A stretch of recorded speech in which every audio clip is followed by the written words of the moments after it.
जैंगी ने कहा, सब कुछ इस बात पर डिपेंड करता है कि वो कब अपनी इनिशिएटिव लेके ये चीज आपके दरवाजे तक पहुंचेंगे। फैन हैंग युआन ने अपनी एबिलिटी यूज की और फिर अपने हाथ पॉकेट में डाल दिए। एक डार्क ग्रे बर्ड उसके कंधे पे आई और अपना मुंह खोला। उसने अपने मुंह से 12 आइडेंटिकल ग्रे क्रोज निकाले जो बाकी लोगों के कंधे पे बैठ गए।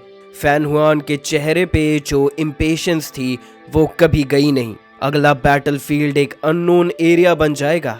मायूमी, अब तुम्हें संभालना है। जिंगूजी ने मुस्कुराया और उसको हाथ हिलाकर बोला, तुम्हारे हार्डवर्क के लिए शुक्रिया। तुम्हारे तरीके हमेशा रिलायबल रहे हैं। फैंग हैंग ने उसकी बात पे ज्यादा ध्यान नहीं दिया और चुपके से साइड पे चला गया। श्राइन मेडन मायूमी ताकेउची ने जिंगूजी को देखा और उसकी अप्रूवल लेने के बाद धीरे से फॉर्मेशन के सेंटर पे चली गई। उसके हाथ ट्रांसपेरेंट हो गए और धीरे से अपना स्क्रोल अपने सर से निकाल दिया। स्क्रोल स्नो पे अनफोल्ड किया, लेकिन उस पर कोई स्नोफ्लेक्स नहीं गिरने दिए। जो स्नो हवा में उड़ रहा था वो भी उस पर नहीं गिर रहा था। ऐसा लग रहा था जैसे ये स्क्रोल दुनिया में ही एग्जिस्ट नहीं करता। मायूमी ताकेउची स्नो पे घुटने पे बैठी। उसने अपना दाहिना हाथ उठाया और एक पतला ब्रश जिसका एंड छोटा सा भूत पकड़े हुए था अपने हाथ में ले लिया। इस बार उसने ब्राइट रेड इंक नहीं निकाला क्योंकि पहले वाला इंक रिजर्व खत्म हो गया था। इसीलिए उसने अपना बायां हाथ स्ट्रेच किया और अपना सफेद हाथ दिखाया। उस पतले ब्रश को उसने बिना किसी हेजिटेशन के अपने हाथ में घुसा दिया। खून बहने लगा जैसे एक नदी, लेकिन कोई खून वेस्ट नहीं गया। ब्रश के एंड में छोटा भूत एक के बाद एक बड़े माउथफुल्स में खून चूस रहा था और वो खून ब्रश के टिप पे जमा हो रहा था।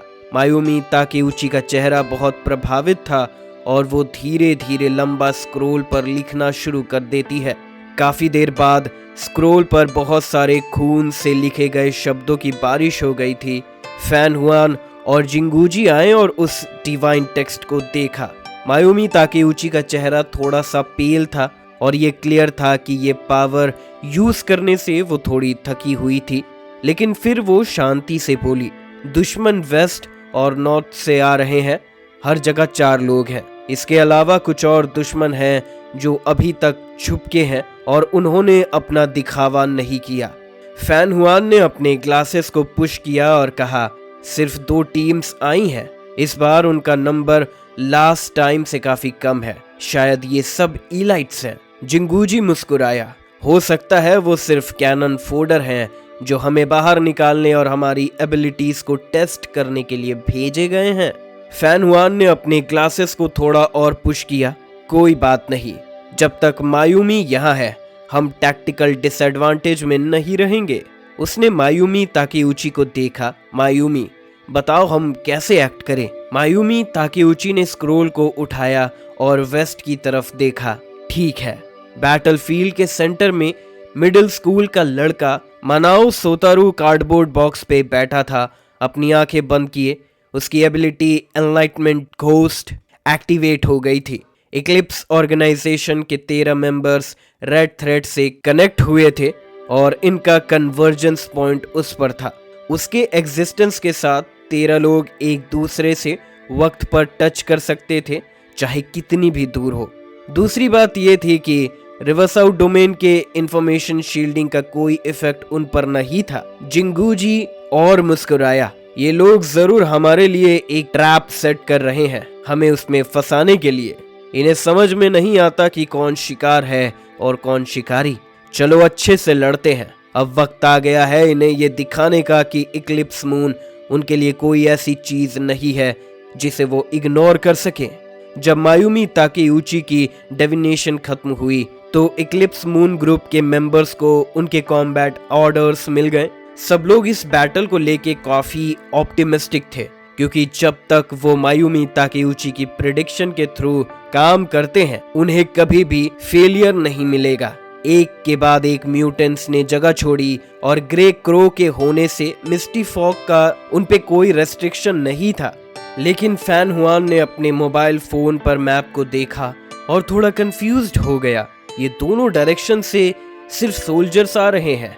इस एंगल से तो बस एक खाली जगह है। क्या ये जगह जानबूझ के हमारे लिए छोड़ी गई है ताकि हम एस्केप कर सके, या कुछ और है?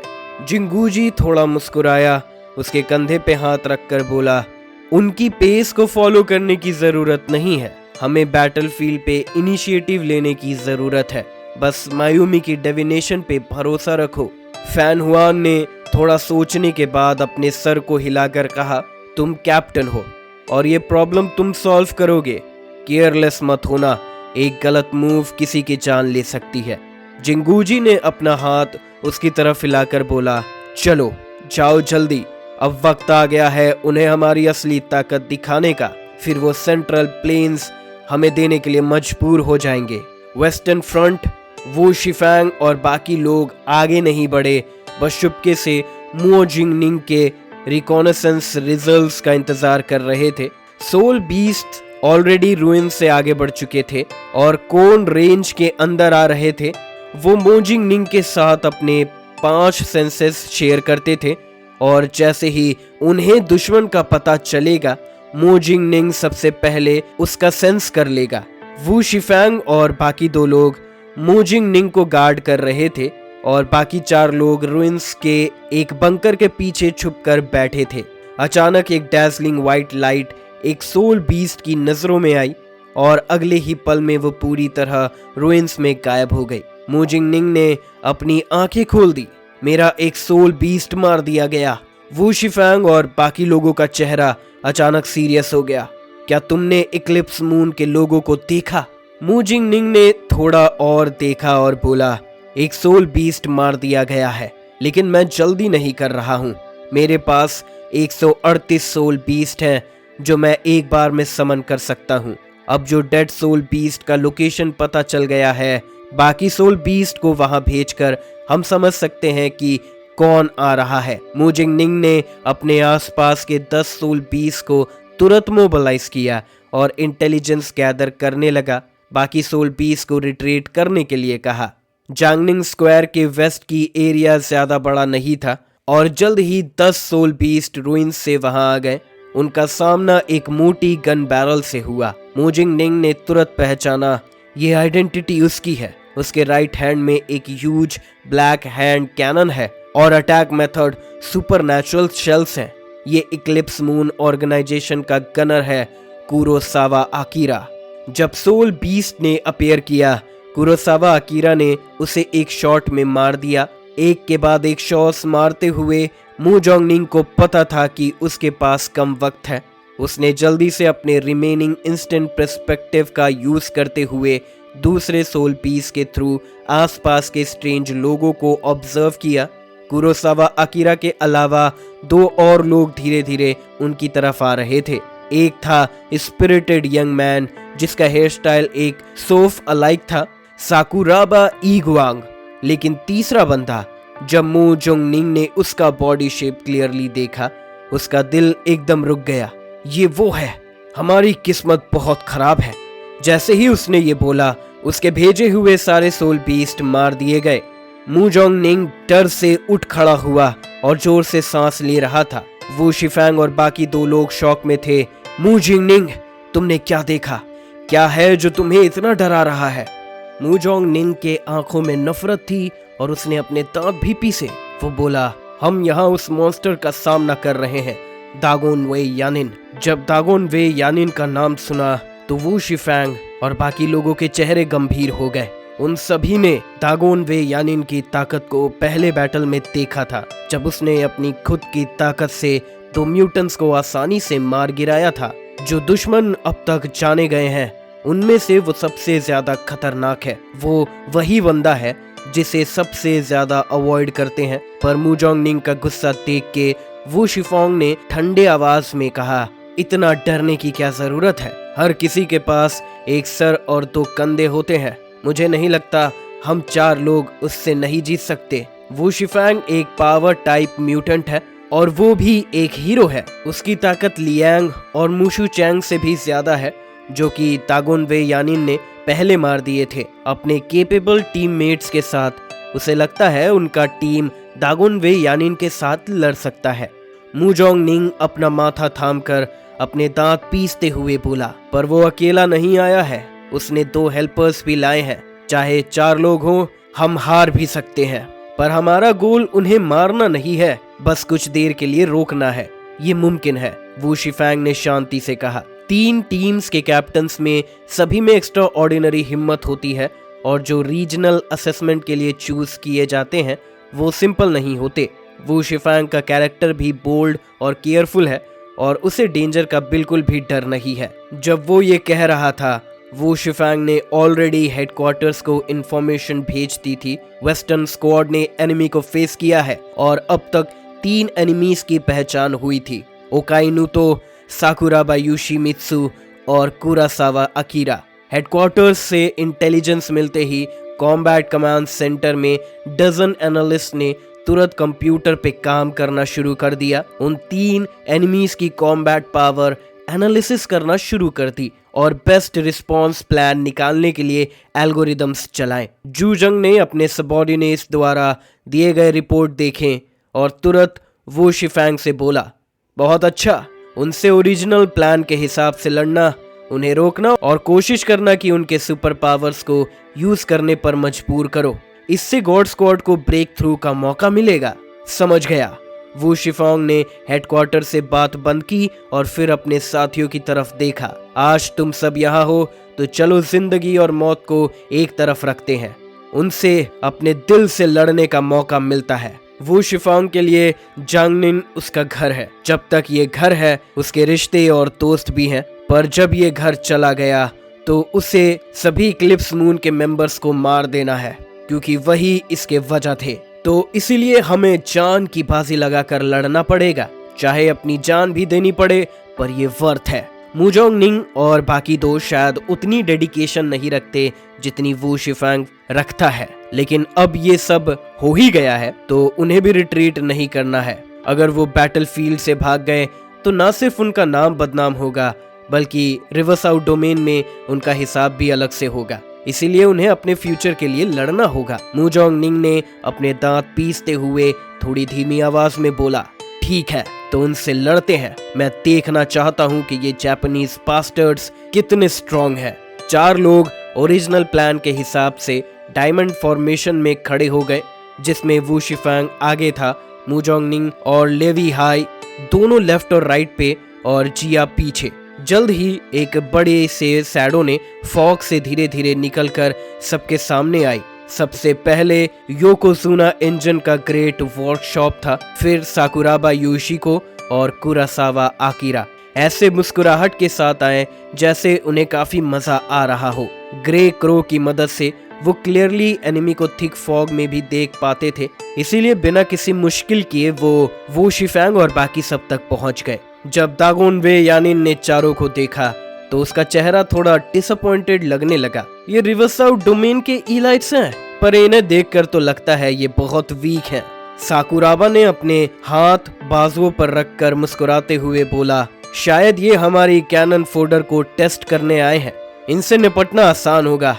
मैं समझता हूँ कि उनकी मेन फोर्स हमारे पीछे होगी। दागोन वे यानिन ने सर हिलाकर कहा, अगर ऐसा है तो इनके साथ वक्त जाया नहीं करते हैं। जब इक्लिप्स मून के मेंबर्स ने उन्हें सीरियसली नहीं लिया तो वू शिफैंग और बाकी 4 गुस्सा हो गए। हालांकि वो एक ही लैंग्वेज नहीं बोल रहे थे, उनके टैक्टिकल हेलमेट्स में ट्रांसलेशन फंक्शन था, इसीलिए उनको एक दूसरे के एक्सप्रेशन समझने में कोई दिक्कत नहीं हुई। आखिरकार वो सभी आउटर सिटी के हीरोज थे, और अगर वो ब्लिजर्ड सिटी के इलाइट्स नहीं भी थे तो उन्हें कंट्रोल करना आसान नहीं था।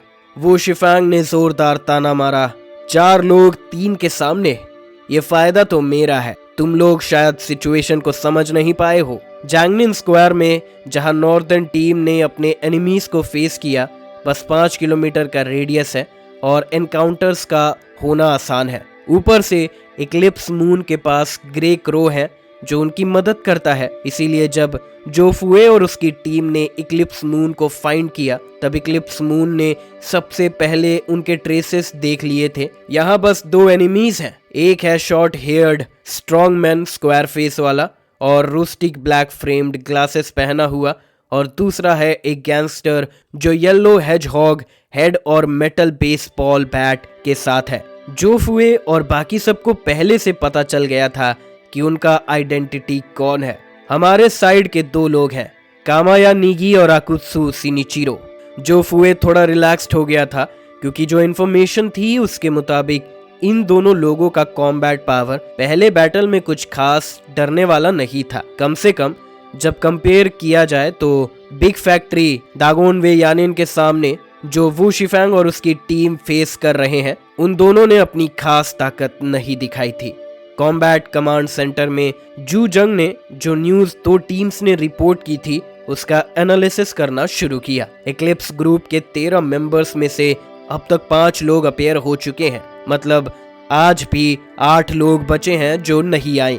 अगर नॉन कॉम्बैट पर्सनल को हटा दिया जाए तो कम से कम 6 कॉम्बैट टाइप म्यूटेंट्स होने चाहिए। जू जंग ने अपने हाथ अपने चिन के नीचे रखकर सब म्यूटेंट्स के शॉट्स को बड़ा स्क्रीन पे ध्यान से देखा और अपनी आंखों में ठंडा एक्सप्रेशन के साथ कहा, ये देखना है कि चैंगी के साथ क्या हो रहा है। अचानक उन्होंने देखा कि साउथ ईस्ट डायरेक्शन में जहां जैंगी था वो काफी टाइम से रुके हुए थे, लेकिन इक्लिप्स ग्रुप का कोई भी मेंबर नहीं दिख रहा था। जैंगी ने अपनी गन सेट की और सराउंडिंग स्पेस को टॉप फ्लोर से एम करके बस ये इंतजार किया कि कोई दुश्मन आए और पहले उसे मार दे।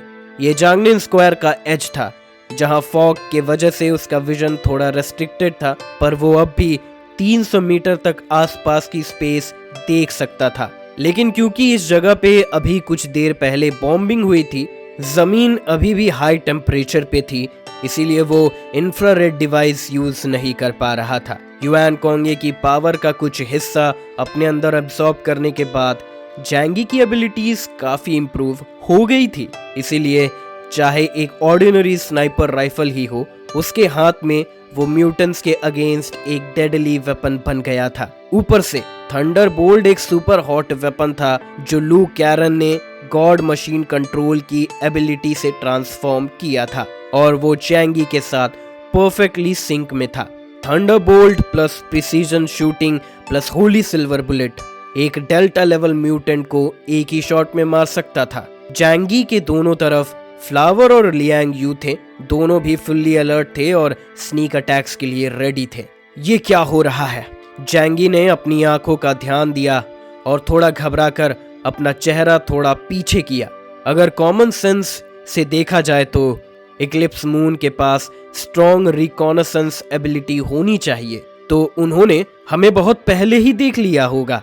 फिर भी इतना टाइम क्यों लग रहा है? अब तक दुश्मन ने कुछ नहीं किया। जैंगी के आंखों में छुपी हुई एक पॉसिबिलिटी थी जो उसके दिमाग में आई थी।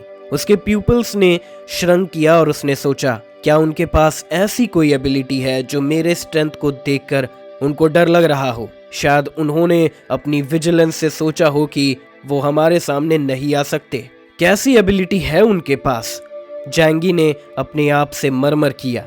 वो फुल्ली अलर्ट हो गया और सोचने लगा कि ये अपोनेंट बिल्कुल अनप्रेडिक्टेबल और काफी स्केरी है। ये जो दुनिया है म्यूटेंट्स की, यहाँ अगर आप थोड़ी सी भी लापरवाही करते हो तो आप अपनी जान भी खो सकते हो और ऐसे अननोन और अजीब एबिलिटीज से वाइप आउट भी हो सकते हो, क्योंकि हर म्यूटेंट की म्यूटेशन अलग होती है और हर किसी के पास स्ट्रेंज और मिस्टीरियस एबिलिटीज हो सकती हैं। जैंगी जो एक टॉप लेवल डेल्टा म्यूटेंट है, उसने भी सोचा, मैं ये नहीं कह सकता कि मुझे एक लो लेवल म्यूटेंट भी मार नहीं सकता इक्लिप्स ऑर्गेनाइजेशन के साइड से। जैंगी के दिमाग में एक रिमाइंडर भी था जिंगूजी सेरो के बारे में। जिंगूजी ने भी मैप की खाली जगह को देखी। उसने अपने चिन को थोड़ा छुआ और मरमर किया, मायूमी की डेविनेशन गलत नहीं हो सकती। मतलब ईस्ट और साउथ के बीच कोई दुश्मन नहीं है। अब दूसरी पार्टी क्या खेल खेल रही है? ये क्लियर था कि जैंगी का लोकेशन मायूमी के डेविनेशन एबिलिटी के रेडियस से बाहर था। जिंगूजी का चेहरा काफी प्लेफुल था। उसे ये पसंद नहीं आता था जब चीजें उसके कंट्रोल से बाहर हो जाती थी, लेकिन अभी उसे बिल्कुल आइडिया नहीं था कि रिवर्स आउट डोमेन क्या कर रहा है। इस वक्त सुकामोतो नोबुनागा, जो अब तक अटैक नहीं कर पाया था, आके बोला, इतना झंझट क्यों? मैं जाके देख लेता हूँ। फिर उसने अपनी नजर मायूमी ताकेउची पे डाली। आखिरकार मायूमी ने कहा था कि मेरा एडवांटेज साउथ ईस्ट में है। जिंगूजी ने हल्का सा मुस्कुराते हुए कहा, वही तो। मायूमी ने जो कहा उसमें कोई दिक्कत नहीं होनी चाहिए। नोबुनागा, वो डायरेक्शन तुम्हारा है, देखना क्या ट्रिक्स है दूसरी पार्टी के पास, और संभल कर रहना। जिंगूजी ने अपने हाथ हिलाए और साइड में खड़े ताकाशी ताकीसावा और नानाको को बोला, तातू, मेरी वाइफ, तुम दोनों बस नोबुनागा के साथ चले जाओ। ताकाशी ताकीसावा और नानाको ने बिना किसी एतराज के जवाब दिया और दोनों नोबुनागा के साथ चलते हुए उस डायरेक्शन में चले गए। उनके कंधों पर ग्रे क्रो था जो उन्हें ट्रैवल के लिए डायरेक्शन दे रहा था। दोनों साइड्स बैटलफील्ड पे मिल गए। बिना किसी ज्यादा बात किए बस सीधा लड़ाई शुरू हो गई। वो शिफैंग के साइड पर बैटल होने ही वाली थी। साकुराबा और कुरोसावा आकिरा धीरे से पीछे की तरफ रिट्रीट हो गए, जैसे कुछ भी नहीं हुआ हो। वो शिफैंग अपने सामने खड़े जायंट को देखता हुआ सोच रहा था, ये लोग हमें सीरियसली नहीं ले रहे, पर ये बिल्कुल ठीक है, 4 लोग हैं और हम मिलकर इसे मार भी सकते हैं। ये सोचकर वू शिफैंग का दिल थोड़ा एक्साइटेड हो गया। अगर वो इक्लिप्स मून के एक कोर मेंबर को मार देते हैं तो रीजनल हेडक्वार्टर से उन्हें काफी जेनरस पॉइंट्स रिवॉर्ड्स में मिलेंगे। दागोन वे यानिन ने उन्हें घूरा और अपने हाथ को थोड़ा लेजली उठाकर उन्हें वेव किया। क्या देख रहे हो? तुम 4 लोग हो और तुम लोग डर रहे हो। एक ऑर्क टाइप म्यूटेंट के रूप में दागोन वे यानिन ने अपने आप को ट्रांसफॉर्म नहीं किया था। चाहे जो भी हो, उसके शब्दों और एक्शंस में एक्सट्रीम कंटेम्प्ट दिख रहा था। वू शिफैंग गुस्सा हो गया और कहा, ठीक है, आजा। वू शिफैंग का शरीर भी इस वक्त अजीब तरीके से बदल गया। उसकी मांसपेशियां घूम रही थी और धीरे धीरे उसका शरीर 2 हिस्सों में स्प्लिट हो गया। एक बड़ा सा येलो फ्लैश का टुकड़ा उसके शरीर से गिर गया और जमीन पे चिपक गया, बिल्कुल आटे के डो जैसा जिसमें ज्यादा पानी हो। फिर जल्द ही वो स्टिकी चीज फैल गई और धीरे धीरे इंसान की शेप लेने लगी। ये वू शिफैंग की एबिलिटी थी, डुप्लीकेट शैडो। उसका चेहरा और बॉडी शेप बिल्कुल उसके खुद के जैसा था। ये उसके शरीर का एक हिस्सा था। वो शिफैंग जो जांगनिन सिटी में पहले एक कुरियर मैन था, एक ऑर्फनेज में बड़ा हुआ था और बचपन से अकेला था। इस वजह से उसके दिल में लोनलीनेस थी और वो हर वक्त प्यार और साथ की तलाश में रहता था। इसीलिए उसकी एबिलिटी थी अपने आप को स्प्लिट करना और एक रिलायबल कॉमरेड बना लेना। उसने अपने हाथ से अपनी पिछली तरफ से एक ह्यूज वेपन बॉक्स उठाया। वो बॉक्स ब्लैक मेटल का था और अगर ध्यान से देखा जाए तो लगता था जैसे छोटा सा कॉफिन हो। उसने वेपन बॉक्स खोला जो 2 साइड्स में था और उसने एक मैसिव सिल्वर ऑक्सहॉर्न बो निकाला जो उसने अपने क्लोन को दिया। खुद उसने दूसरी साइड से 2 बड़े सिल्वर हैमर्स निकाले। हर कॉपर हैमर का साइज एक एडल्ट के सर से 2 गुना बड़ा था और हर एक का वेट 100 LB से ज्यादा था। ये वेपन्स लेजेंड्स में ही थे, पर इस म्यूटेशन के एरा में ऐसे वेपन्स को फ्रीली यूज करना वैसे लोगों के लिए मुमकिन हो चुका था। सिल्वर ऑक्सहॉर्न जायंट बो जो क्लोन के हाथ में था वो भी बहुत ऑप्रेसिव लग रहा था। वो शिफैंग ने सबके सामने गहरे आवाज में कहा, मैं उसे सामने से रोकूंगा, तुम लोग अपनी अपनी तरीकों से अटैक करो। बाकी सब ने कुछ नहीं बोला, लेकिन उनकी आंखों का फोकस अब भी दागोन वे यानिन पर था। लेकिन जो 2 रोनिन दूर से लड़ रहे थे उन्होंने कोई मूवमेंट नहीं की। अगर उन्होंने सच में दुश्मन की बातों पे भरोसा कर लिया होता तो वो पूरे के पूरे बेवकूफ होते। ये काफी इम्प्रेसिव लग रहा है। दागोन वे यानिन ने हल्की सी तारीफ की और अपनी ड्रैगन फ्लाई कट को असेंबल करके बस अपने हाथ से वेव किया। एक जबरदस्त हवा का शोर सुनाया गया। जब वो शिफैंग ने अपनी बात खत्म की तब वो एक वर्लपूल की तरह दागोन वे यानिन की तरफ उड़ा। साथ ही उसका क्लोन अपना बो और एरो निकाल रहा था। उसका सिल्वर ऑक्सहॉर्न बो एक फुल मून की तरह लग रहा था और एक वुश की आवाज के साथ हवा को फाड़ता हुआ एरो लॉन्च किया गया। एरो की स्पीड बिल्कुल वू शिफैंग के खुद के स्पीड के बराबर थी और दोनों तरफ से दागोन वे यानिन को अटैक किया गया।